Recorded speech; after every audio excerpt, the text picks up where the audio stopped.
Target చేస్తూ వరుసబెట్టి ఇబ్బందులకు గురి చేసి ఏదో నా కళ్ళల్లో భయం చూద్దాం అనుకుంటున్నారేమో. నాకు బాధేస్తుంది ఎప్పుడు తెలుసా, అవతలోడి కళ్ళల్లో అవతలోడు ఏదైనా పెయిన్ లో ఉండి నా దగ్గరకు వస్తే బాధేస్తుంది. అప్పుడు ఏదైనా కళ్ళెంబడి నీళ్ళు రావచ్చేమో అవతలోడు బాధ చూస్తే. కానీ నీలాంటి వాళ్ళు భయపెట్టాలంటే నాకేం బాధ అనిపించదు, నాకు భయం అస్సలు అనిపించదు నీలాంటి వాళ్ళు భయపెట్టాలని చూస్తే.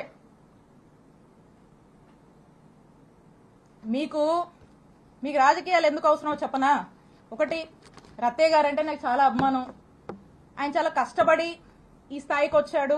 ఎంతో మందికి ఒక విద్యా సంస్థలు పెట్టి ఎంతో మందికి విద్యాబుద్ధులు నేర్పించినటువంటి వ్యక్తిగా ఈ ప్రాంతం ప్రజలు ఆయన్ని గౌరవిస్తారు. నాకు అదే గౌరవం ఉంది. కానీ అన్ఫార్చునేట్లీ ఈ రోజు వారి కొడుకు గురించి ఇన్ని నిజాలు ఆయన తప్పు చేశాడు కాబట్టి ఇవన్నీ నేను బయట పెట్టాల్సి వస్తుంది. సో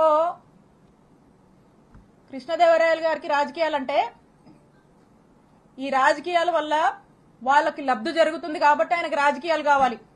కానీ విడుదల రజనీకి అట్లా కాదు.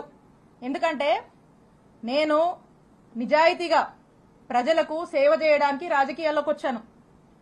రాజకీయాల వల్ల నా రూపాయి నా ఆస్తులే నేను కోల్పోయాను తప్పితే నేను రాజకీయాల వల్ల ప్రజల వల్ల రాజకీయం వల్ల ఏదో లబ్ధి పొందాలనే ఉద్దేశంతో నేను రాలా. నాకు అవసరం లేదు కూడా, బై గాడ్స్ గ్రేస్.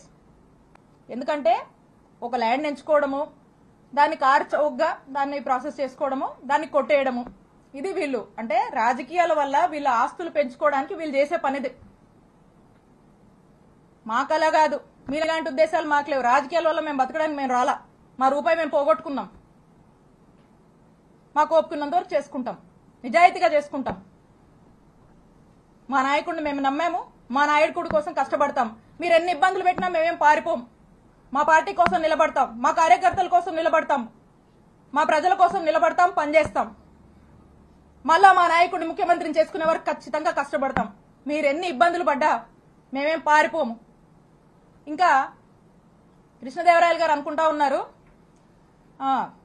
నాకు వైఎస్ఆర్ కాంగ్రెస్ పార్టీలో ఒకరిద్దరితో పరిచయాలు ఉన్నాయి, ముసుగులో ఒకరిద్దరితో పరిచయాలు ఉన్నాయి, ఆయన టచ్ లో ఉన్నాడని ఆయన భావించి ఆ ఒకరిద్దరు రేపు వైఎస్ఆర్ కాంగ్రెస్ పార్టీ గవర్నమెంట్ వచ్చినా కృష్ణదేవరాయల్ని కాపాడుతారు అనే భ్రమంలో ఆయన ఉన్నాడు. ఆ ఇద్దరు, ఆ ఒక్కరు, నువ్వు ముసుగులో ఉన్న ఏ ఒక్కరు కూడా నిన్ను కాపాడలేరు అని నేను క్లియర్ గా చెప్తున్నా. నిన్ను కాపాడలేరు, అది నీ భ్రమే. కాబట్టి ఇప్పటికైనా మీరు చేస్తున్న పాపాలన్నీ అందరికీ తెలుసు. ఈరోజు ప్రజలు కూడా చూస్తున్నారు, అందరూ గమనిస్తున్నారు. ఇవన్నీ విత్ ఎవిడెన్సే నేను మాట్లాడా. మీరు మళ్ళీ ఇంకో కట్టు కథ పెట్టుకుని ఇంకొంచెం బ్యాచ్ ని మళ్ళా పెట్టి మళ్ళీ కొంతమంది ఆర్టిస్టులు దింపి అదిగో ఇదిగో అని మాట్లాడించవచ్చు.